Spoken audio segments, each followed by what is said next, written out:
Bom dia, boa tarde e boa noite para todos os que ouvem esta emissão em qualquer horário. O Centro de Estudos e Meditação Cabalista, carinhosamente chamado de CEMEC, é um grupo de estudos de Cabala atualmente sediado em Uberlândia, Minas Gerais, Brasil.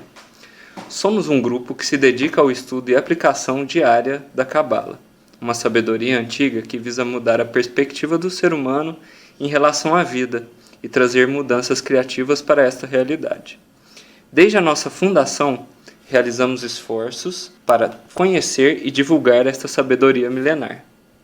Este ano, tomamos a iniciativa de realizar a gravação de alguns podcasts para tal propósito. Vocês estão escutando a nossa primeira emissão, e com muita alegria começamos este movimento que foi feito pensando em você que deseja se aprofundar nas veredas cabalistas. Para nos conhecer melhor, curta nossa página no Facebook, @cemec.brasil, soletrando @cemec.brasil. Lá você encontrará todas as informações sobre nós, e caso haja alguma dúvida, basta nos contactar. Bom, vamos às apresentações. Eu me chamo Tomás Bessa e hoje farei algumas perguntas sobre introdução à Cabala a dois estudiosos que fazem parte do CEMEC. Um dos nossos convidados é o professor Dr. Alexandre Viana Montanheiro, psicólogo experimental e docente nos cursos de nutrição, biomedicina e psicologia na UF, e também estudioso em Cabala. Bom dia, Tomás. Desde já queria agradecer a oportunidade de estar participando desse primeiro podcast do CEMEC. Bom dia, Alexandre. O outro convidado é Pedro de Falco Fernandes, psicólogo, acupunturista e estudioso de Cabala. É um prazer estar aqui nesse podcast para poder conversar sobre esse assunto tão importante que é a Cabala. Agradeço essa oportunidade a todos. Bom dia, Pedro, e sejam bem-vindos. Bom, em primeiro lugar, eu gostaria de saber o que significa a palavra Cabala. A palavra Cabala significa como receber, e isso é fundamental para compreender sua essência. Me fala mais sobre receber. Segundo o significado do nome Cabala, que é como receber, podemos adentrar na essência do que é Cabala. Seu estudo se inicia da percepção de que existe uma íntima relação entre o Criador e nós, sua criatura. O Criador nos criou para experimentar toda a tua luz, todo o esplendor de toda a tua realidade. Nós somos um receptáculo dessa luz. Ele, o Criador, tem em si uma programação que a Cabala chama de vontade de doar, pois ele é o doador de todas as coisas. Já na criatura se encontra também uma programação chamada vontade de receber, pois só é possível doar para alguém que receba. Nisso já podemos compreender algo único na Cabala, que é a relação íntima entre o Criador e nós, suas criaturas.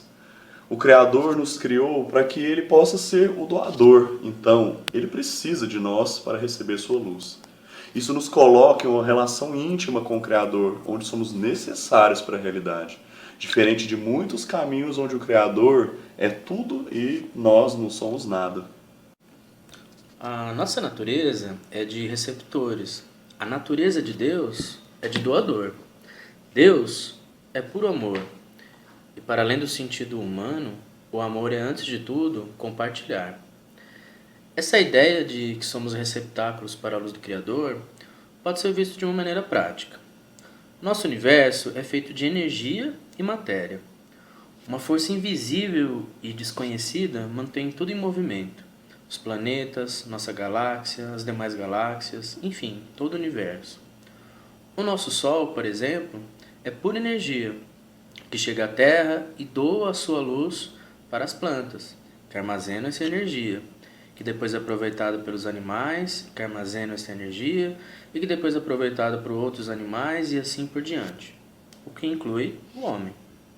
Recebemos o alimento, recebemos o ar, assim temos a vida, sendo receptáculos desta luz. O nosso corpo, por exemplo, é programado para procurar prazer e evitar dor. Isso acontece em todos os campos da vida.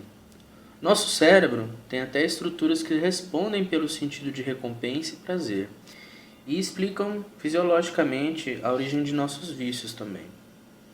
O papel e desafio do homem, dentro de um sentido cabalista, é utilizar esse Kli, KLI, que a gente pode significar como vaso, a partir de um programa construtivo e não destrutivo, ou seja, utilizar esse desejo por prazer a favor da nossa evolução.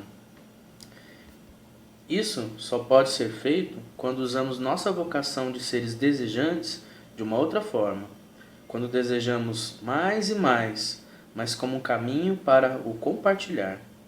Nesse sentido, o nosso vaso, o Kli, se torna um canal para a luz do Criador, que é compartilhado com os demais. Por isso que, para a Cabala, a única forma de sabermos nosso nível de desenvolvimento é avaliando o quanto superamos o nosso egoísmo e o quanto estamos conseguindo compartilhar a luz que nos chega com os demais. Para a Cabala, a evolução sem comunhão com os demais não existe.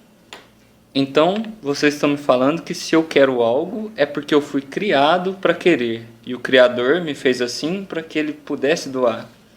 Tipo quando eu quero um chamate agora. Isso, na verdade, se aplica a praticamente todos os nossos desejos. Bom, mas pelo que eu sei, as coisas não se resumem apenas a receber. Algo aconteceu ali no começo de tudo que mudou essa nossa característica de querer apenas receber. O que foi esse fato que gerou essa mudança? No início, o Criador é chamado de Ain, que é o vazio. É o nada original, uma forma incompreensível para a nossa mente humana, que antecede toda a ideia de realidade. Esse vazio se contrai no Ein Sof, que significa infinito, existindo para além de seu nada. Mas ele só pode existir a partir do momento que existe algo além de si para contemplar a sua existência. O Criador, para se conhecer, cria a criatura primordial, chamada de Adam Kadmon, que é a união de todas as almas. E em um estado perfeito, chamado de Jardim do Éden, Criador e criatura existiam uníssonos em harmonia.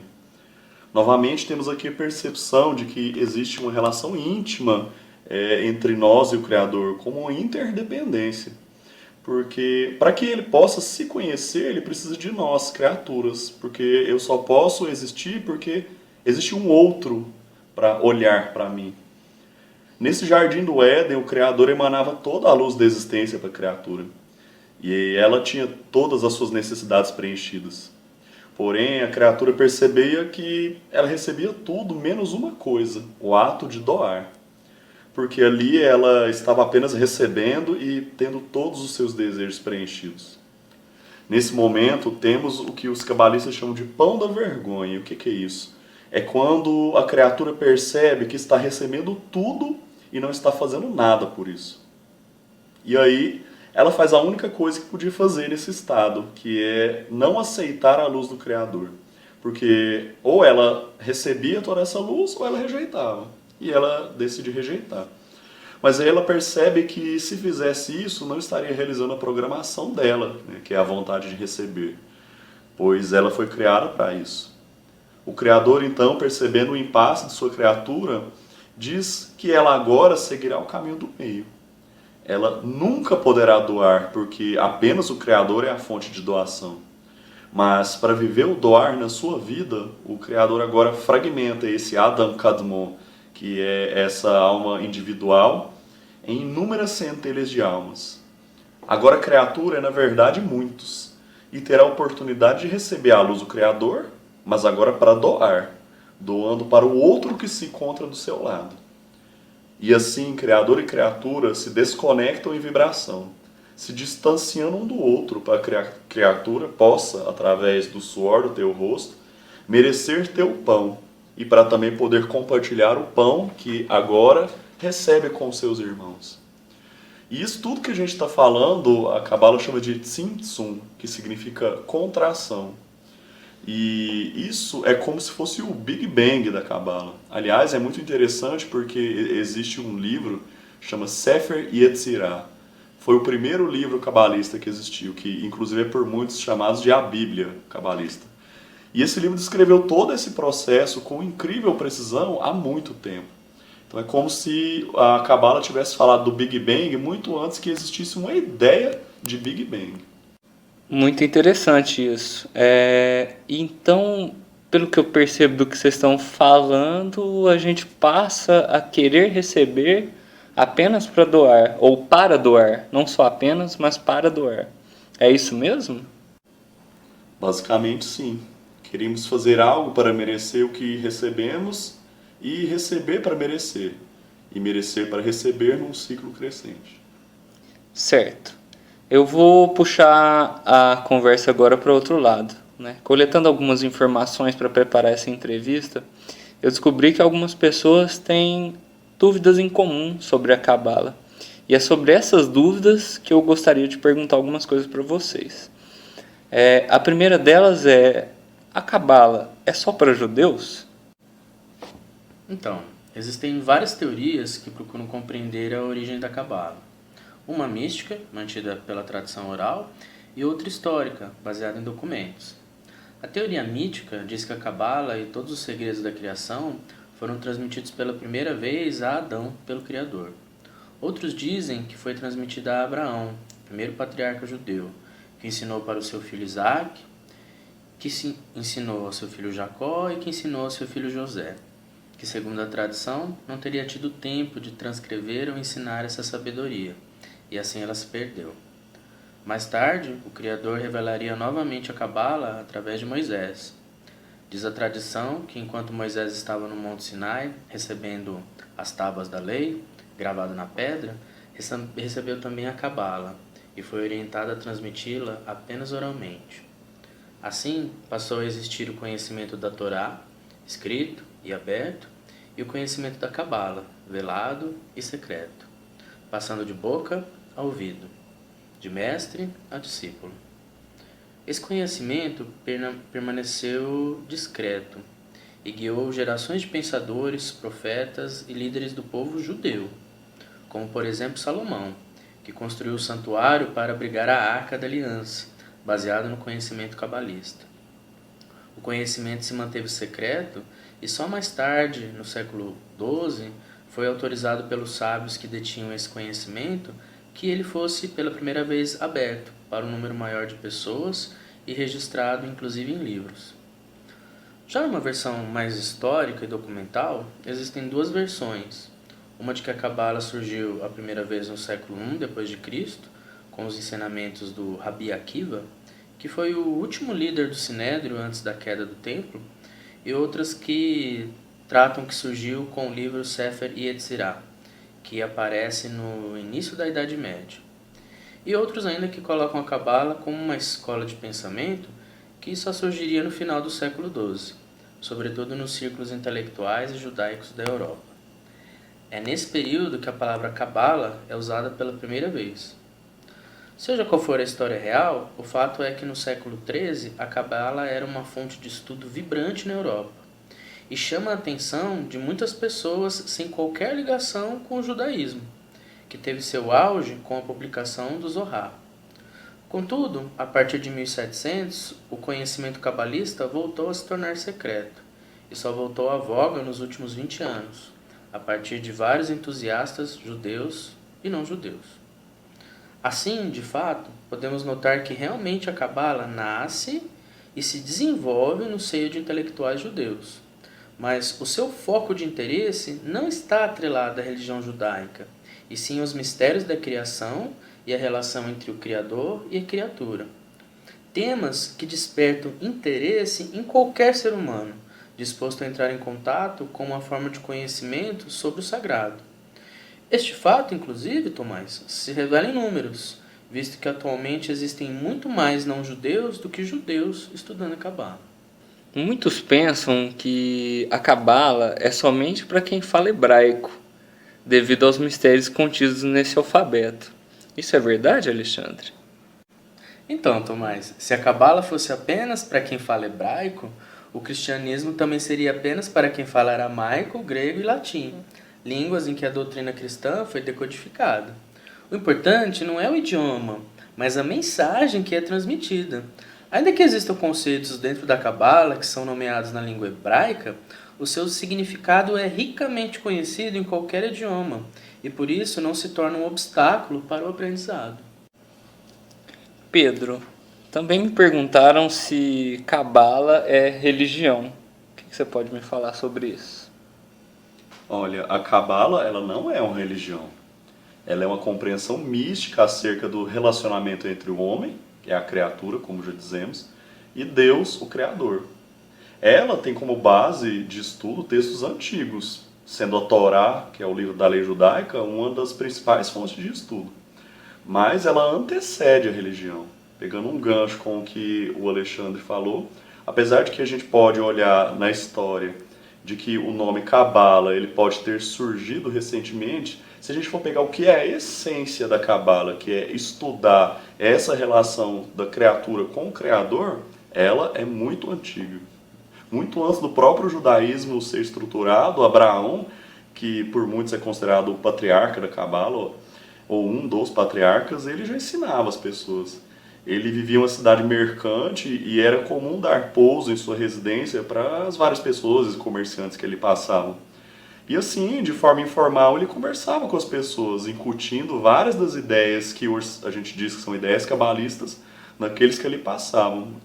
Alguns apenas ouviam, outros se interessavam mais, e assim os primeiros movimentos de estudo cabalista foram se criando. A queda do primeiro templo judaico teve grande importância para a Cabala, no sentido de que fez os judeus quererem a preservar dos olhos humanos. Porque após essa queda foi decidido entre os sábios que ela não seria ensinada mais abertamente, como forma de preservar seu conhecimento de olhos que a não compreenderiam e poderiam deturpar seus ensinos. Assim, as guildas de ensino se tornaram cada vez mais secretas e o ensino cada vez mais fechado. Muito obrigado, Pedro. E agora essa é a minha pergunta predileta. A Cabala é a religião da Madonna? Eu também gosto dessa pergunta, Tomás. Ela vive aparecendo. A Cabala não é a religião da Madonna, porque, como disse o Pedro, a Cabala não é uma religião. Mas, sem dúvida, a Madonna, como muitos outros estudantes, famosos ou anônimos, viram na Cabala uma forma de responder às questões básicas da humanidade, como: por que estamos aqui? De onde viemos? E qual o nosso destino? As respostas trazem, além de conhecimento, um grande alento e uma tecnologia para o dia a dia, que leva a novas atitudes que a pessoa pode ter diante de si mesma e dos outros e da vida, que pode ajudá-la a ser uma pessoa melhor. A cantora Madonna, por exemplo, passou por grandes dúvidas e desafios ao longo de sua carreira e trajetória, e é provável que tenha encontrado, entre outras coisas, também na Cabala, respostas importantes e válidas para as suas questões. Pensemos por um momento, quantas estrelas do porte dessa cantora vemos atuando de maneira ininterrupta e bem-sucedida por mais de 30 anos. Perfeito, Alexandre. É uma ótima reflexão a gente pensar um pouco sobre isso. Seguindo, eu gostaria que você me respondesse se Cabala é misticismo. Olha, Tomás, tudo depende do que se quer dizer com essa palavra. Se estamos nos referindo a misticismo como uma seita ou religião secreta, de fato a Cabala não é isso. Mas se entendemos algo místico como algo que nos leva a experimentar um contato sagrado e secreto com o Criador, aí a palavra teria mais sentido. A Cabala tem seu desenvolvimento inicial na tentativa de se compreender os significados de uma das passagens mais integrantes da Torá, a visão de Ezequiel. E para todos aqueles que conhecem essa narrativa bíblica, irão concordar comigo que o relato é um encontro místico por excelência entre Ezequiel e o Criador, que se manifestou em um veículo de glória que ficou conhecido como Merkabah. Nesse sentido, muitas ponderações feitas pelos cabalistas ao longo dos séculos assumem contornos místicos, ainda que, na maior parte do tempo, os ensinos derivados da Cabala sejam simples, diretos e objetivos.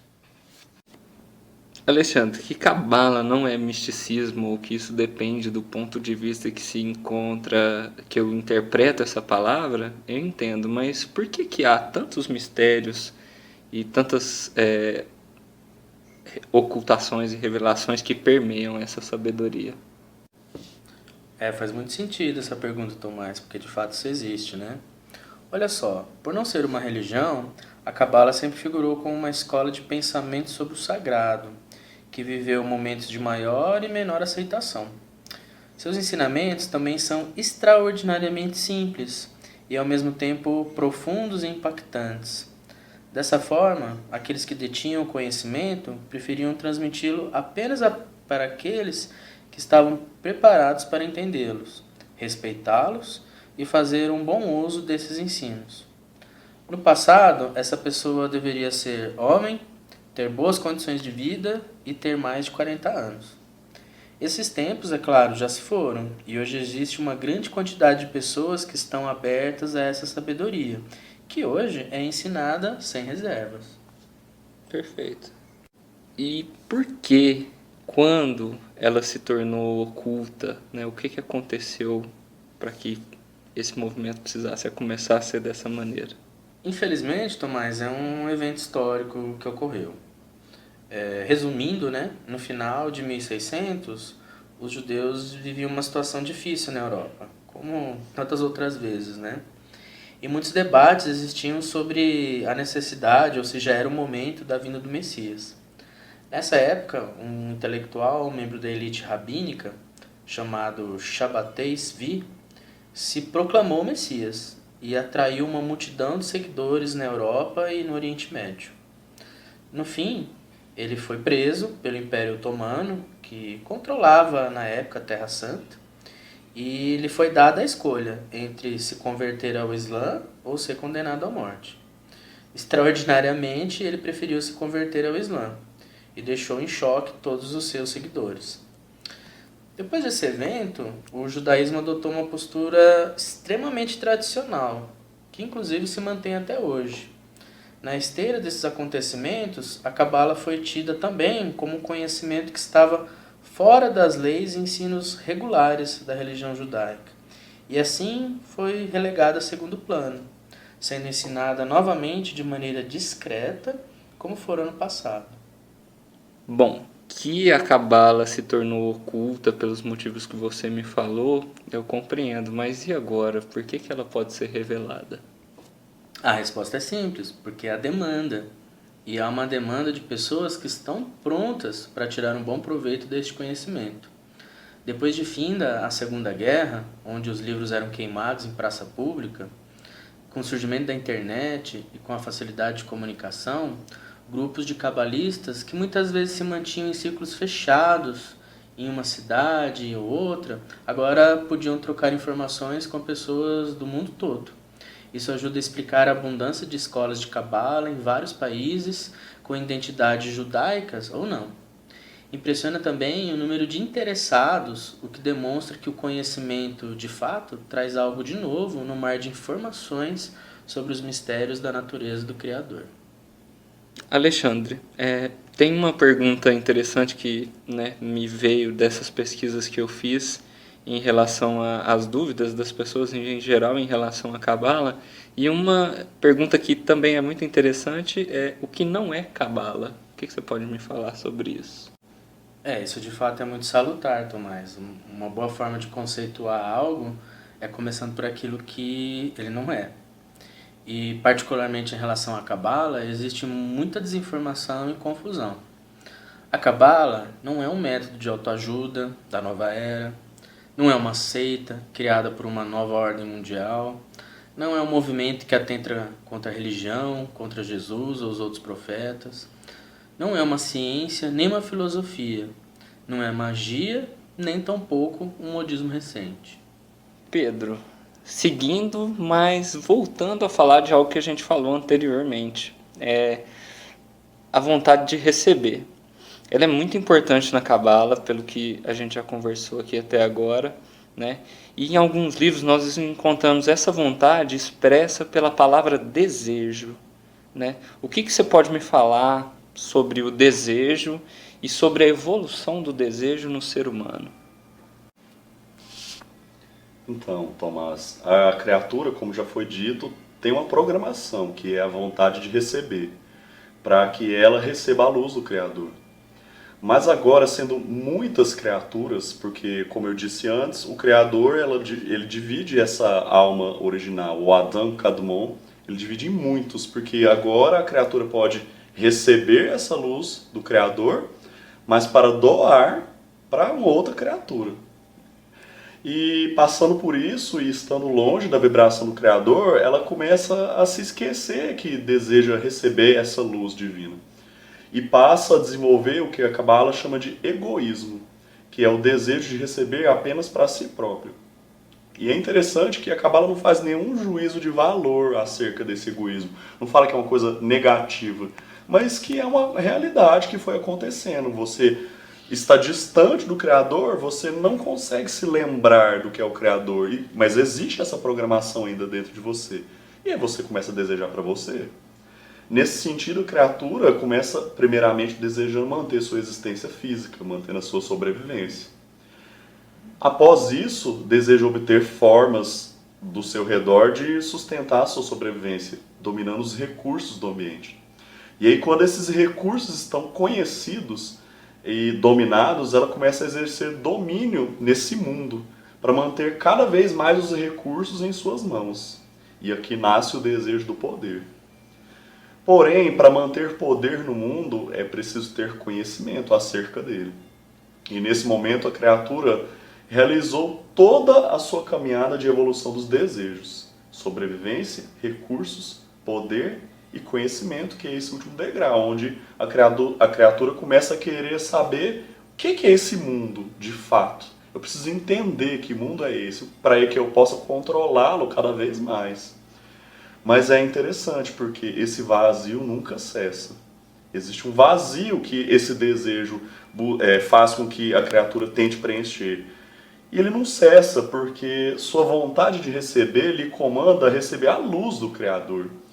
E essa criatura, sem compreender isso, buscou preencher esse desejo com tudo que encontrasse no mundo. E ela assim o faz, mas ainda permanece vazia. E esse é um ponto que é crucial para o ser humano, porque a evolução dos desejos acontece no indivíduo e também na humanidade como um todo. Cada vez mais se busca algo além. Cada vez menos as pessoas estão satisfeitas, embora exista tanto conhecimento e avanços. E nesse momento de dor, de vazio, é que a alma começa a clamar pelo Criador. E a Cabala diz que nesse momento ela se conecta em um ponto no seu coração. Esse ponto é uma fagulha da verdadeira vontade de receber. Esse ponto se chama Israel. E é interessante porque a palavra Israel em hebraico significa aquele que lutou com Deus. Aquele que buscou lutar, mas não com Deus, mas lutar do lado de Deus. Tem até a história de onde esse nome surge e pode ser até um tópico de um próprio podcast depois. Mas também significa o desejo de conhecer o Criador, o desejo de retornar para aquela conexão onde se recebe sua luz. E assim a busca pela espiritualidade começa, e a Cabala nos mostra esse caminho para conectar as pessoas ao Criador. Esse seja talvez o principal motivo pelo qual a sabedoria da Cabala e de outras linhas espiritualistas estão sendo tão procuradas hoje em dia. A humanidade como um todo está despertando para o seu ponto no coração. E esse é um processo que toma mais forma nessas últimas décadas. Interessante, Pedro. Muito obrigado. Eu penso que é por isso também que a sabedoria cabalista antes oculta agora volta a ser revelada, porque nasce, de certa forma, esse desejo nas pessoas, né?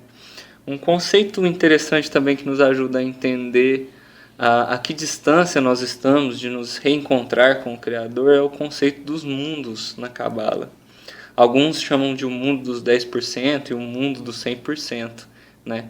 A nossa realidade material seria os 10% e toda a realidade, incluindo a material, a espiritual, sutil, seriam os 100%. Né?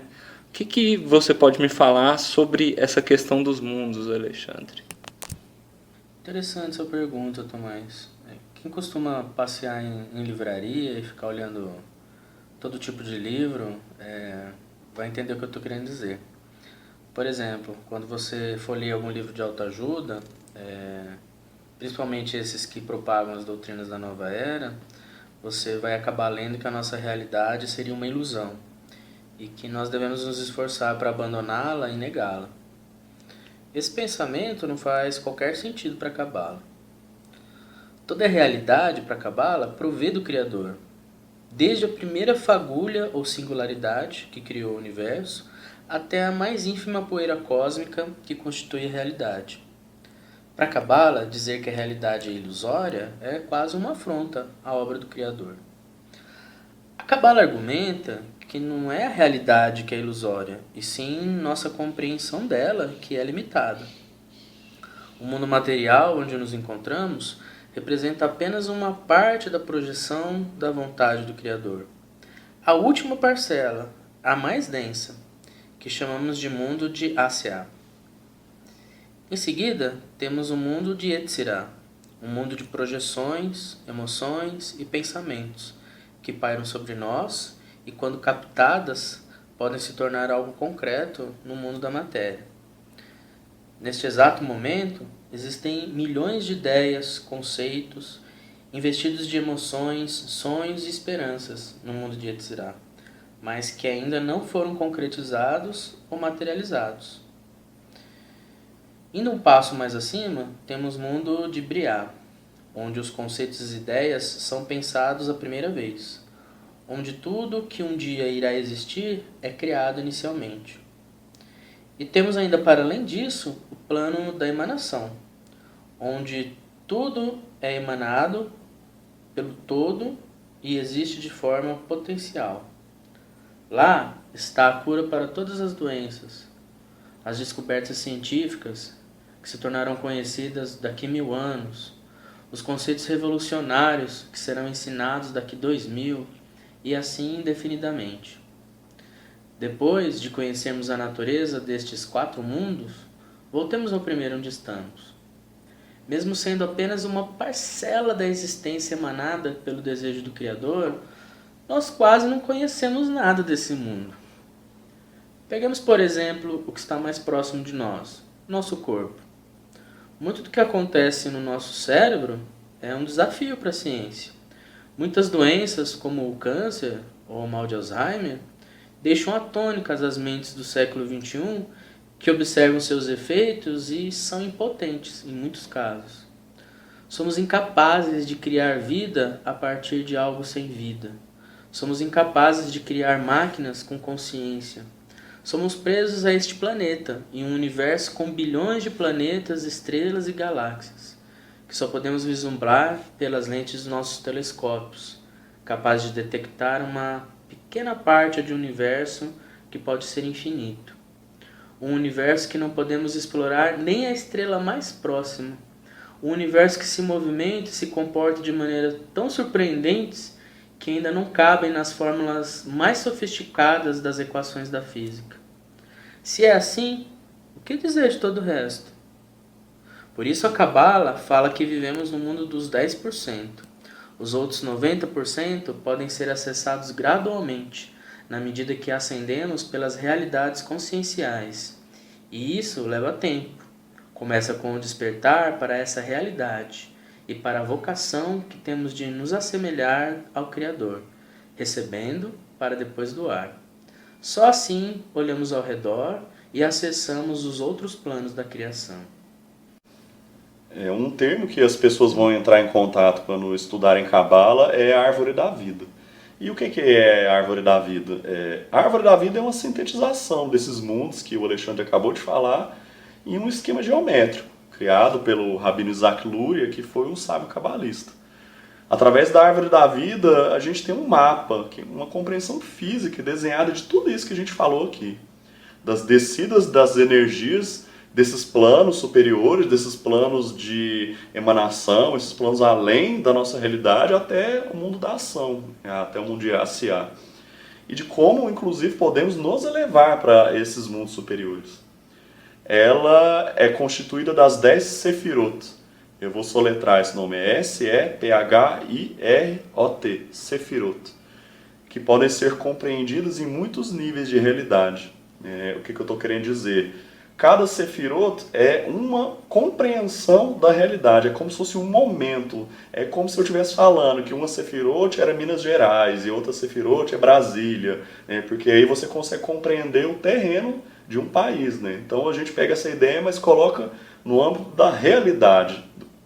Cada sefirá, né? Sefirá é o singular de sefirot, e essa palavra ela significa emanação ou emanações, compreende em si um nível da realidade, indo de níveis mais elevados ou mais materiais e terrenos. Seria como um mapa, né, Pedro? Exatamente, é um mapa da realidade. Algumas pessoas fazem um paralelo, por exemplo, quando você pensa na equação E é igual a mc ao quadrado, que é a fórmula da teoria da relatividade. Aquilo é um mapa também, é um esquema gráfico tentando expressar uma ideia muito complexa. Você pode ter no contato inicial com essa ideia, aprender algumas coisas, só que pensando do ponto de vista de um físico, às vezes você vai ter que estudar 1 década, 2 décadas, para entender toda a profundidade que aquela breve equação está querendo dizer. É possível que com a árvore da vida seja a mesma coisa, né? É um esquema gráfico, um mapa, e você leva muito tempo para ir adentrando nos seus mistérios. Eu particularmente acho o conceito e o simbolismo da árvore da vida muito interessantes. Eu vou aproveitar o gancho que você deu, Pedro, para falar um pouco que esse vai ser o assunto dos nossos podcasts ao longo do ano, né? A gente vai falar ao longo dos próximos meses sobre as 10 emanações, sobre as 10 sefiras, né? Um podcast para cada uma. E aí a gente vai falar desse esquema seguindo um caminho que a gente chama de caminho da serpente, que é um termo muito importante também na Cabala. E aproveitando também o gancho, Alexandre, o que você pode me falar aí sobre o caminho da serpente?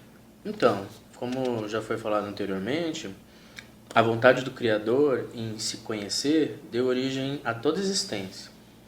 Se consideramos o Criador a consciência pura e absoluta, e consideramos que a noção da consciência é uma forma de aproximação da divindade, podemos colocar o homem numa posição privilegiada. As plantas, por exemplo, abrigam a vida, se reproduzem, se alimentam da luz do Criador, representada no Sol, crescem, demonstram sua beleza e contribuição no cenário da matéria. E por fim, fenecem e morrem, gerando adubo para outras plantas ou se eternizando nas sementes que duplicam o seu próprio potencial. Contudo, as plantas teriam um nível de consciência menor do que outros organismos vivos. Os animais mais próximos de nós, os mamíferos, também se alimentam, se reproduzem e morrem, mas como nós, entram em competição, se afeiçoam. Muitos, inclusive, podem se reconhecer ao verem a sua imagem refletida no espelho. No ápice desse despertar de consciência entre os seres vivos está o homem, que tem todo o potencial dos outros seres vivos, inclusive os instintos e programas automatizados de sobrevivência e reprodução. Mas tem também a ideia da transcendência, a ideia do abstrato, o planejamento do futuro. Isso nos possibilita sentir e compreender o mundo dentro e fora de nós, com outros olhos. Somos conscientes dos nossos atos, das suas consequências e do efeito de nossas ações sobre o mundo e as outras pessoas. Essa consciência varia em infinitos graus e, para a Cabala, quanto mais consciente, mais desperto para a ideia de Deus estaremos. O caminho da serpente nada mais é que esse despertar da consciência que nos leva no caminho de retorno à consciência primordial. Quando vivemos em vários âmbitos da vida a ideia de que somos eternos receptores, mas que podemos participar da coautoria divina, agindo em certa medida como Criador, despertamos. Agir como Criador, ou ser sua imagem e semelhança, como é dito nas Escrituras, significa usar a nossa consciência, recursos e conhecimento para doar. Ou seja, continuamos com o nosso programa de eternos receptores e desejosos, mas o que desejamos agora é receber para doar. Esse é o momento da entrada na escola do caminho, o momento da entrada na rota de subida até os níveis mais elevados de consciência. A partir deste ponto, os desafios desta decisão e desse despertar estão representados no diagrama da árvore da vida, onde a passagem simbólica por cada sefirá representa o acesso e o contato com vibrações mais sutis de consciência. Cada caminho tem seu desafio, sua lição, sua sombra e sua redenção. Interessante. Então, deixa eu ver se eu entendi. Você está me falando que, de certa forma, é meio que isso que a gente deve buscar, né? Esse retorno com o Criador. O caminho da serpente seria isso. Uma forma de ascender, de estar em contato direto com essas energias mais sutis, com esses planos mais sutis. É isso mesmo, Alexandre? Sim, isso também pode ser compreendido dessa forma. Fazer o caminho da serpente seria estender nossa compreensão sobre as emanações ou sefirotes, preparar nosso vaso, nosso cli, para receber a luz do Criador em sua forma mais original, como dito quando falávamos sobre os mundos. Seria compreender e receber diretamente a totalidade do 100%, entrar em contato com essa realidade divina como um todo. Bom, a gente está chegando ao final e para concluir essa transmissão introdutória sobre a Cabala, eu gostaria de saber se algum de vocês tem mais alguma coisa a acrescentar, algo a dizer, né, para concluir. Então, a Cabala muitas vezes é tida como um estudo filosófico e teórico que não é fácil de ser compreendido. Mas, na verdade, ela também é muito cheia de práticas. Práticas que mudam o nosso dia a dia e nossa percepção.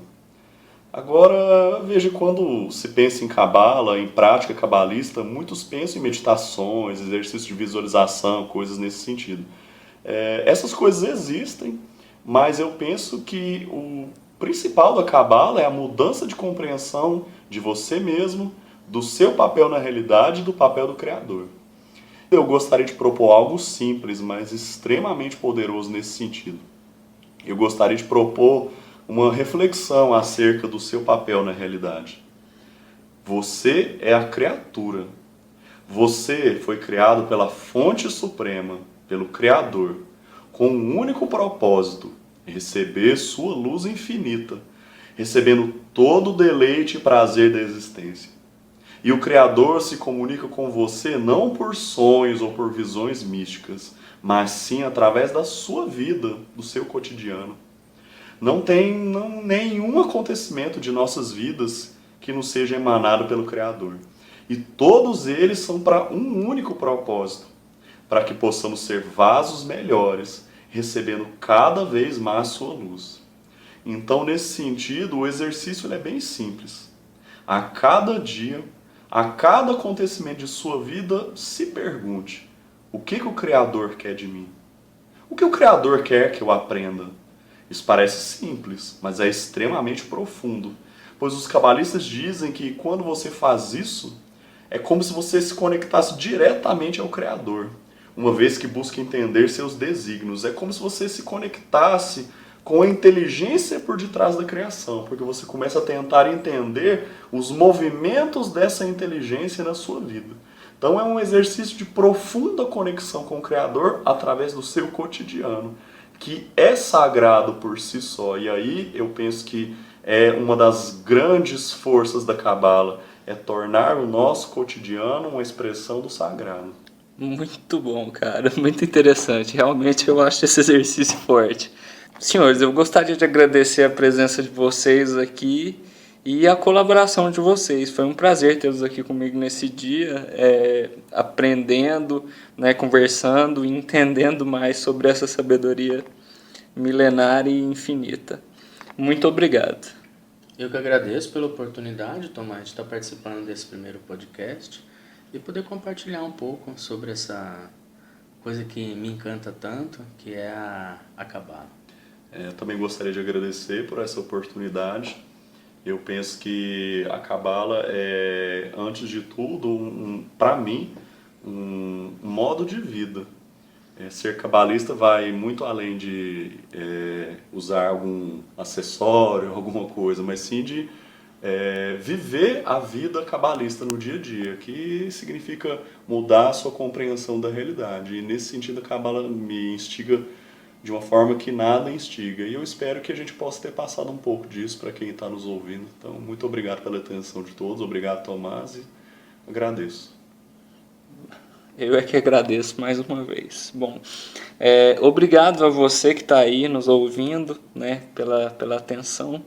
E ao longo desse ano, como eu já falei anteriormente, nós vamos estudar juntos sobre as 10 emanações, ou as 10 sefirot, né?